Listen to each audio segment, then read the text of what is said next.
Well, essentially, we are now looking at combining different aspects of it to try to get to more of the evidence that those things are not just unusual, but are engineered for a particular reason by a form of very advanced culture that I certainly don't understand. The greatest thing that the United States has done in recent history, post-war history, is that we did not classify the transistor. The transistor could have been classified.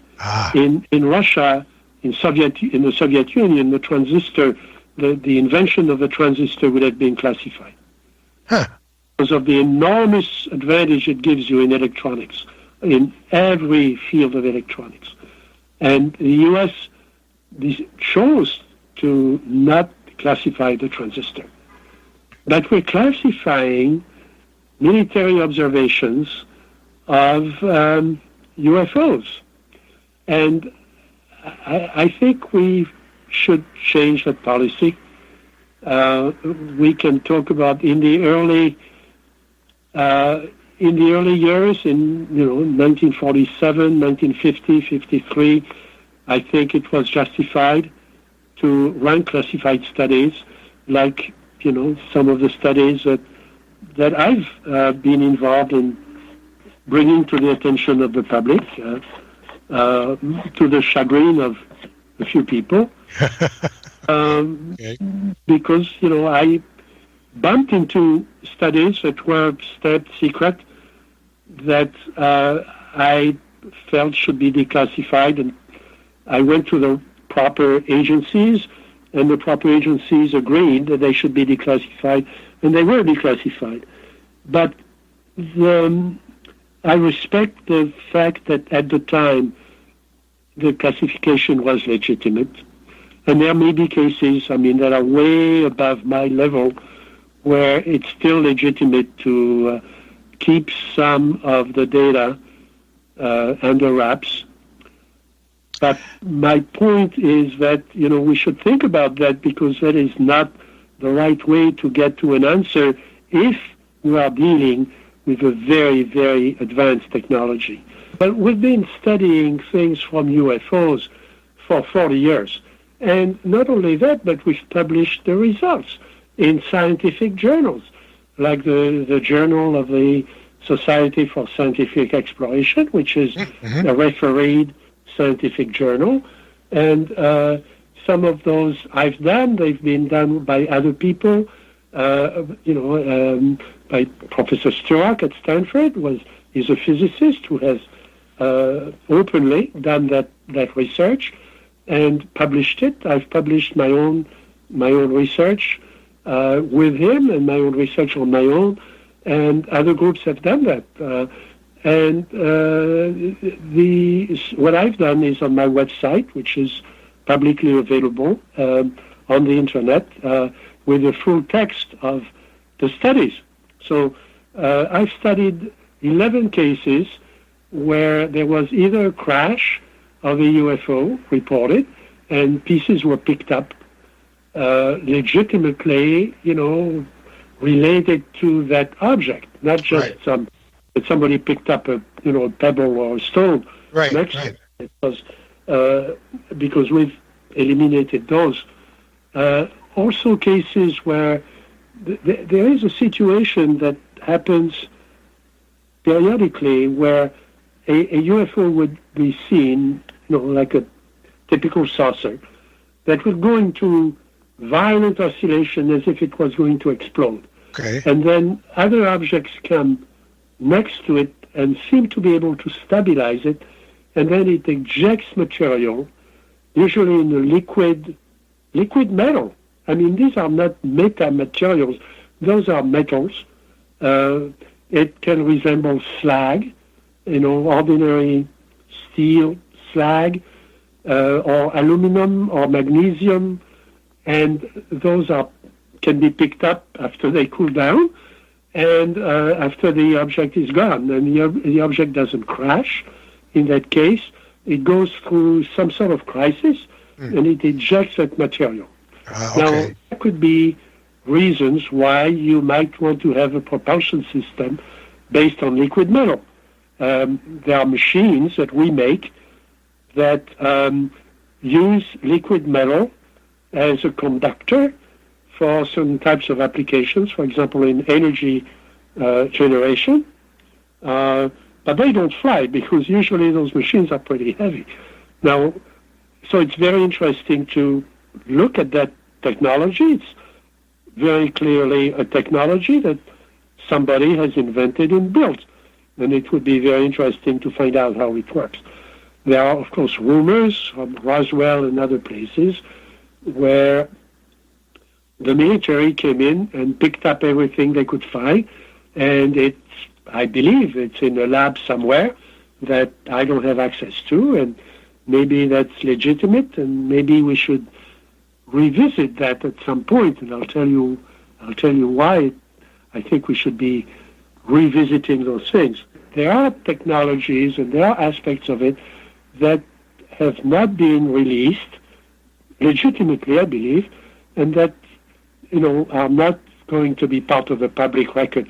But that doesn't stop you from looking at the dozens of thousands of cases that are available. Do you believe that it's possible to analyze pieces of something that came from the sky and to confirm that such pieces either were or were not manufactured by someone and not created naturally? Will we ever get to that point? Well, you can never know. I've been in Silicon Valley long enough to know that when I think of something, there's 10 people who are smarter than I am who have already thought of it, and they are way beyond that. So you can never say that this could not be done because somebody may have found a way to do it. But if you have enough parameters that form a coherent shape, there's one of the sightings we've studied that we're continuing to investigate, and we're about to publish what we find, took place near Omaha in a place called Council Bluffs, which is a suburb of Omaha. And there was metal deposited in fusion, and it looked like slag. So you can say, well, maybe it was a hoax, somebody got some slag and threw it there. The problem was there was a lot of it, and it was hot. It was in fusion, and we have a number of witnesses who saw it coming of an object in the sky. Now, the police was there within 10 minutes. I have the pictures that the police took of that mass of metal infusion, which is glowing red, and there was enough of it that we have plenty to analyze. So we've analyzed it, and we're redoing the analysis. We published the first analysis something like 20 years ago, and we're looking at it again. Other people have done it. The Air Force has done their own analysis, and everybody agrees it shouldn't be there. There was no way it could have gotten there. By accident or by hoax there is no other way except it came from the sky. And, airliners don't travel with a furnace to make steel. So, Right. This isn't exactly steel. It has characteristics that are different. So here, we're very close to saying this came from, forgive the expression, it came from a UFO. Honest to goodness UFO. And it's going to be now, when you look at the structure, it's very difficult to reverse engineer something. I know the CIA is, stealing things from, in the old days, from Russia and from other countries, from China, and they are doing the same thing to us, trying to reverse engineer, our rockets, our aircraft, or our electronics. And it's very difficult to do. It usually doesn't work very well because you have the material, but you don't have the recipe, and you don't know why somebody had to come up with that particular material.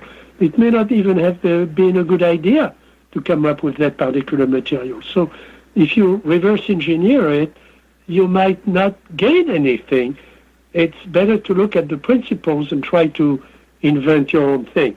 I mean, Silicon Valley has gone way beyond the idea of copying anybody. If you see something, you're not going to copy it and try to do the same thing because you're going to be 2 years behind.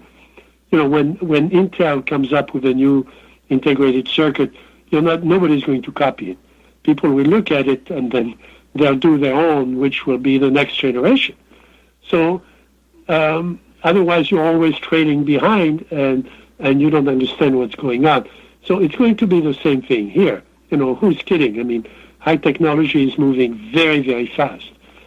However, if we find something, and I don't want to talk too much about what we're doing now because we are getting into areas that are very interesting by combining the different aspects of what we have. I mean, we're getting to the point where we have... Okay, and just so you know, I've only got about a minute left, so condense what you're doing for me in a minute, if you can, okay? Well, essentially, we are now looking at combining different aspects of it to try to get to more of the evidence that those things are not just unusual, but are engineered for a particular reason by a form of very advanced culture that I certainly don't understand.